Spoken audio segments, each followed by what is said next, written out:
is a microbe?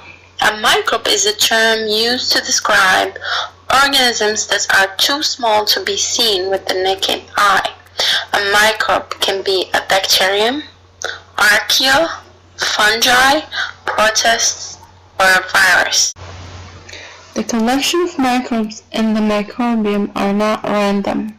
They are complementary to each other and to the human host. The microbial world is for the most part invisible and it is vast.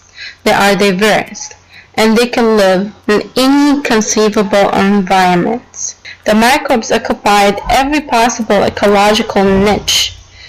They developed intimate association with multicellular organisms, and humans are no exception. So, where do humans get microbes?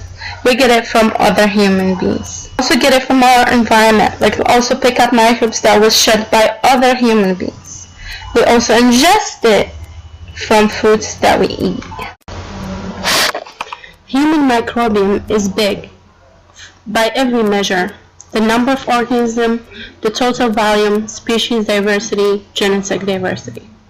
The human body carries 3 times more bacterial cells than human ones. Do the math, we have about 37 trillion human cells. It is over 100 trillion of bacteria. Add to it fungi, viruses, archaea, and single-celled eukaryotes. Pounds.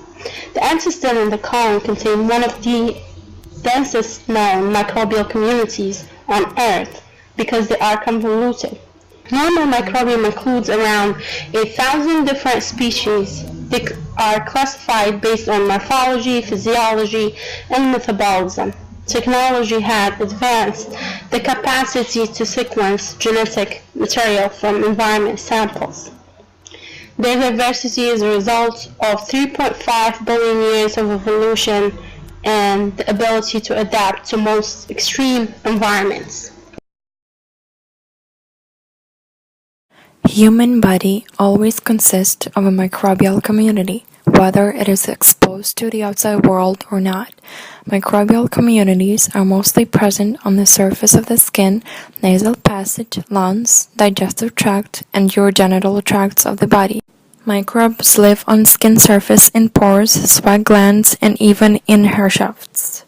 Dry areas of arms and legs have fewer microbes present, unlike in nasal passages, armpits, or other oily areas. Some skin microbes can serve as protection barrier. Staphylococcus epidermidis produces compounds that inhibit Staphylococcus aureus.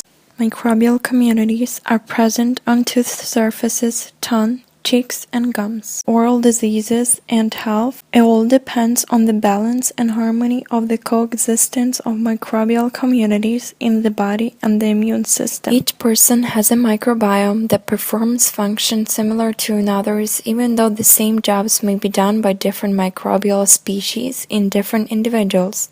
Many functional processes are always found in any body, but not always are performed by the same microbial species. Human Microbiome Project was a research and experiment in order to understand a definition of a normal microbiome in a healthy individual. By the age of 2, human microbiome develops as similar to an adult human microbiome. After birth is the time for rare microbes to be established but later outcompeted. There is a correlation between certain mixtures of microbes and certain diseases. However, the information or direct causation is still limited. Nonetheless, the microbiome plays an important role in many diseases. That is why it's fundamental to understand them. In 1890, Robert Koch revolutionized the idea that particular microbes cause diseases. He also developed the Koch's postulates.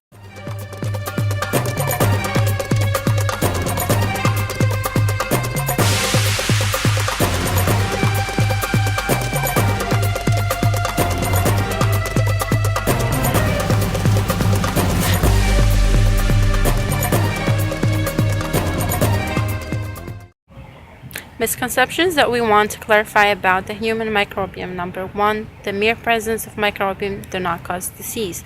Number 2, not all microbially associated diseases are infectious. E. coli, yeast, Staphylococcus aureus, and Clostridium difficile are all examples of normal constituents in the human body. However, if they gain access to a part of the body where they do not normally live, they will disturb the body flora and cause disease. The relationship between the body and their microbiome can be altered when either of these components are disrupted. Changes can occur in the microbiome due to many contributing factors like environmental, geographical, hormonal, neurological, genetic, and physical. Obesity and the study of the microbiome can indicate problems to the health of the human. This inquiry or problem led to conduct experiments on mice since it is unethical to conduct experiments on humans.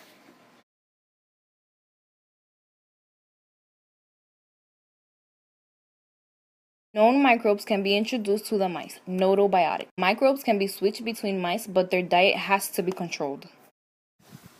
Germ-free mice that are inoculated with the microbiome of an obese mouse gain more fat than those that receive the microbiome of a lean control, even when both receive the same amount of food. Besides obesity, other studies show correlation between microbiome composition and many other diseases in the gut microbiome. For example, inflammatory bowel and Crohn's disease. Disorders related to autoimmune reactions, celiac disease, asthma, and allergies. We don't know what characterizes a healthy microbiome. If the individual is unique, so is the microbiome.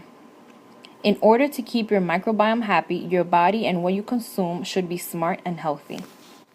How to keep your microbiome and body happy. Number 1, eat healthy, consume carbs. Microbes love carbs. Number 2, take antibiotics when needed.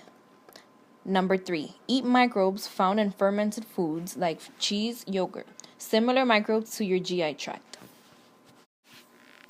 Also, take supplements that are made up of microbes called probiotic. Warning, not regulated. Microbes are not accurately stated. Now what? Don't worry. Scientists and physicians are trying to figure the microbiome out.